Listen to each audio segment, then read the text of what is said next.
दशहरा, जिसे विजयदशमी के नाम से भी जाना जाता है, हिंदू धर्म का एक प्रमुख त्योहार है जो पूरे भारत में बड़े उत्साह के साथ मनाया जाता है।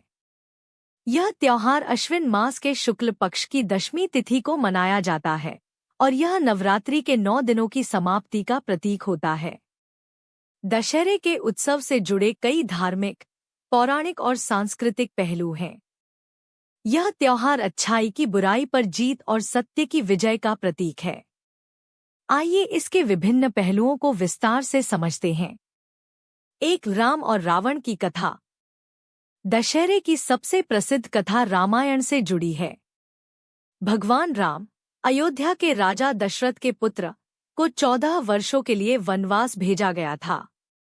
वनवास के दौरान उनकी पत्नी सीता का लंका के राजा रावण ने अपहरण कर लिया था। रावण एक शक्तिशाली राक्षस राजा था जिसने अपने अहंकार में सीता का हरण किया था। भगवान राम ने हनुमान और वानर सेना की मदद से लंका पर आक्रमण किया। 9 दिनों तक भीषण युद्ध हुआ और 10वें दिन राम ने रावण का वध किया।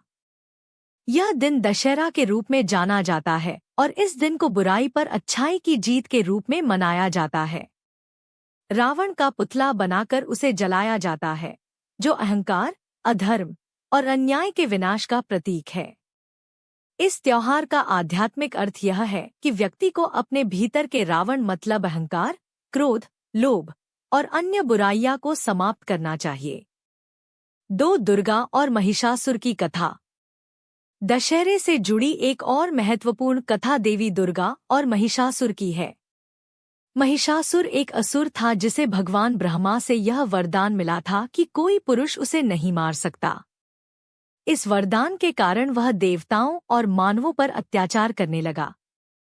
उसके आतंक से परेशान होकर सभी देवता भगवान शिव, विष्णु और ब्रह्मा के पास गए। देवताओं की प्रार्थना पर त्रिदेवों ने अपनी शक्तियों से देवी दुर्गा की उत्पत्ति की। देवी दुर्गा ने महिषासुर से 9 दिनों तक युद्ध किया और 10वें दिन उसका वध किया।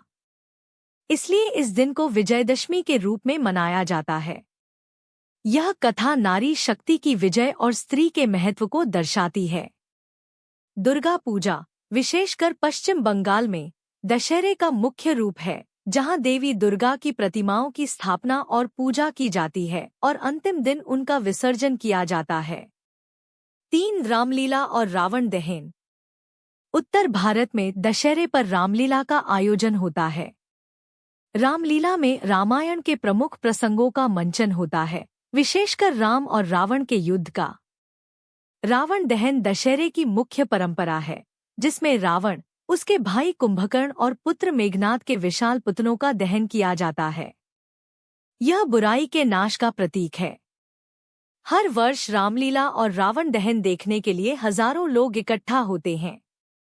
यह नाटक और उत्सव हमें यह याद दिलाते हैं कि धर्म, सत्य और न्याय की हमेशा जीत होती है, चाहे बुराई कितनी भी शक्तिशाली क्यों न हो।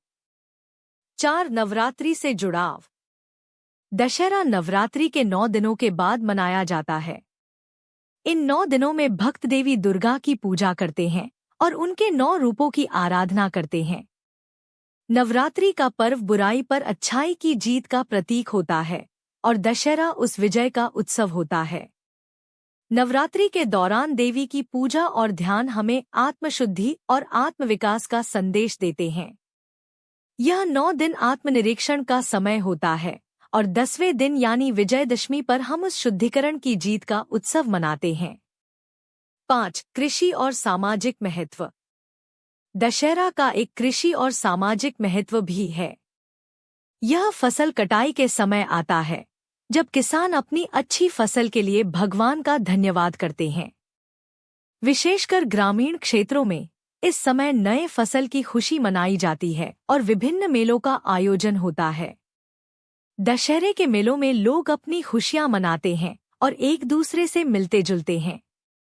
इससे सामाजिक एकता और सामंजस्य को बढ़ावा मिलता है। इसके अलावा दशहरे के दिन लोग नए कामों की शुरुआत करते हैं, जिसे शुभ माना जाता है। 6, सार्वजनिक और सांस्कृतिक उत्सव। दशहरा पूरे भारत में भिन्न भिन्न तरीकों से मनाया जाता है। जहां उत्तर भारत में रावण दहन और रामलीला का आयोजन होता है, वहीं दक्षिण भारत में इसे सामाजिक और सांस्कृतिक उत्सव के रूप में मनाया जाता है। दक्षिण भारत के कई हिस्सों में दशहरे को शिक्षा और ज्ञान की पूजा के रूप में देखा जाता है। लोग इस दिन अपने शस्त्र और औजारों की पूजा करते हैं, जिसे आयुध पूजा कहा जाता है। पश्चिम बंगाल में दशहरा दुर्गा पूजा का समापन होता है, जहां लोग देवी दुर्गा की प्रतिमाओं का विसर्जन करते हैं और इसे शक्ति और नारीत्व की विजय के रूप में मनाते हैं। 7. प्रतीकात्मक महत्व। दशहरे का प्रतीकात्मक महत्व भी बहुत गहरा है। यह त्योहार हमें यह सिखाता है कि सत्य और धर्म की हमेशा जीत होती है।